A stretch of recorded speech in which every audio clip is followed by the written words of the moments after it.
इस छोटी सी प्रेरणादायक कहानी से आपको 3 बहुत ही उपयोगी बातों के बारे में जानने का मौका मिलेगा जो आपके जीवन में बहुत काम आएगी।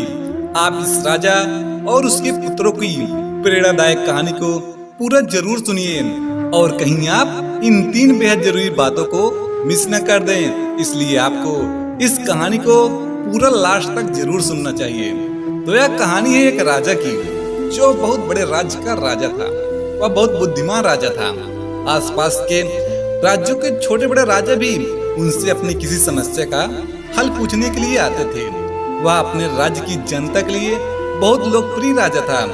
राजा के 3 पुत्र थे। तीनों पुत्र बड़े ही समझदार थे। एक बार राजा ने अपने तीनों पुत्रों की एक परीक्षा लेनी चाहिए कि इनमें से कौन अपने राज्य का अगला राजा बनने के काबिल है। राजा ने अपने तीनों पुत्रों को एक साथ अपने पास बुलाया और उनको एक टास्क देते हुए और कुछ शर्तें भी बताता है। राजा ने अपने तीनों पुत्रों को कहा कि तुम तीनों को अपने राज्य में किसी एक पेड़ को ढूंढना है और उसके बारे में सही जानकारी बतानी है कि पेड़ कैसा था और अन्य जानकारियां भी। और तीनों को एक शर्त भी दे दी गई कि तुम्हें यह पेड़ 4 महीने के अंतराल में देखकर आना है। राजा ने आखिर में उस पेड़ का नाम भी बता दिया जो उसके राज्य में केवल एक ही पेड़ था। वह पेड़ नाशपत्ती का था। तीनों लड़कों में से सबसे पहले बड़ा लड़का उस नाशपत्ती के पेड़ को ढूंढने के लिए चल दिया।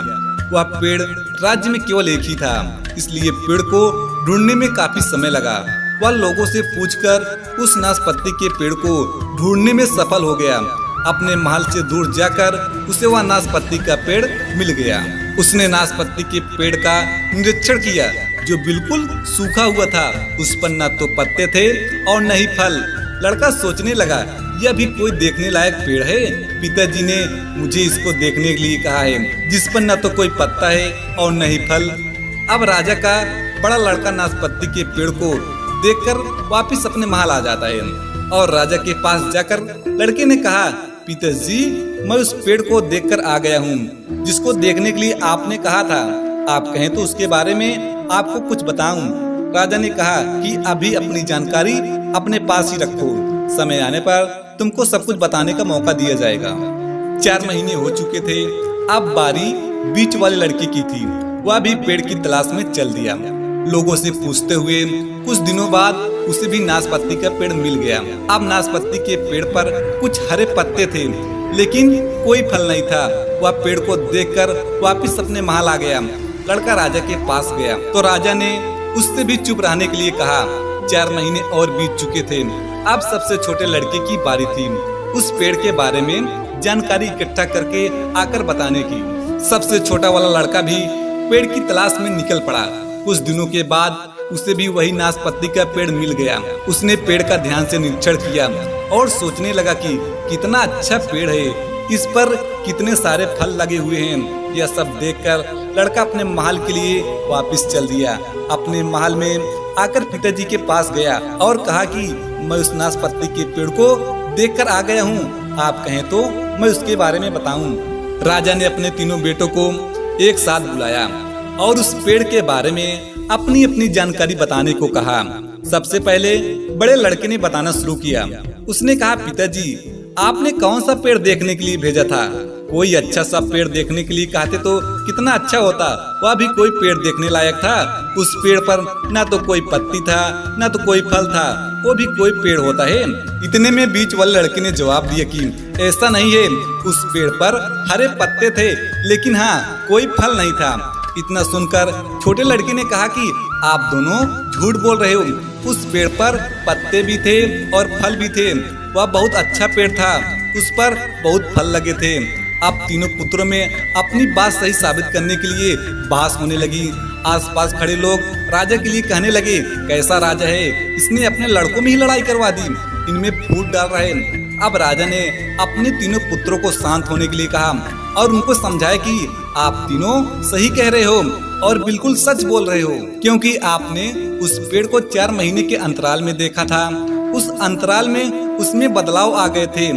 जब पतझड़ था तो उसमें पत्ते नहीं थे, फिर कुछ दिनों बाद उसमें पत्ते आ गए और कुछ दिन बाद जब फल का समय आया तो उस पर फल भी आ गए। इतना कहकर राजा ने कहा कि इस काम को मैंने इसलिए चुना था कि तुम्हें 3 जरूरी बातों का पता चल सके जो तुम्हारे जीवन में बहुत काम आएगी। वो 3 बातें ये है। पहली कि कभी भी किसी को एक बार देखकर जज नहीं करना चाहिए।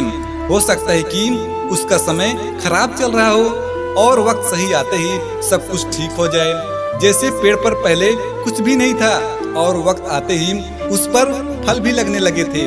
दूसरी बात, किसी पर भी चाहे वो इंसान हो या कोई भी चीज हो, उस पर तब तक फैसला न लें जब तक आपको उसके बारे में पूरी जानकारी न हो। जैसे पेड़ के बारे में किसी को भी पूरी जानकारी नहीं थी तो कोई भी अपनी बात को सही साबित नहीं कर सका। तीसरी जो सबसे महत्वपूर्ण बात यह है कि पेड़ की तरह ही इंसान भी हर समय एक जैसा नहीं रहता। जैसे पेड़ पतझड़ में सूख जाता है और सावन आते ही हरा भरा हो जाता है और समय आने पर फल भी देता है, उसी प्रकार इंसान के जीवन में भी उतार चढ़ाव आते रहते हैं। कभी परेशानी, कभी दुख तो कभी सुख भी आता है। इसलिए परिस्थिति के कारण किसी को कुछ भी बुरा भला नहीं कहना चाहिए। तो दोस्तों, उम्मीद करता हूँ कि आपको ये राजा और उसके पुत्रों की प्रेरणादायक कहानी बहुत अच्छी लगी होगी। और अगर अच्छी लगी होगी तो हमारे चैनल को सब्सक्राइब और वीडियो को लाइक जरूर कीजिएगा।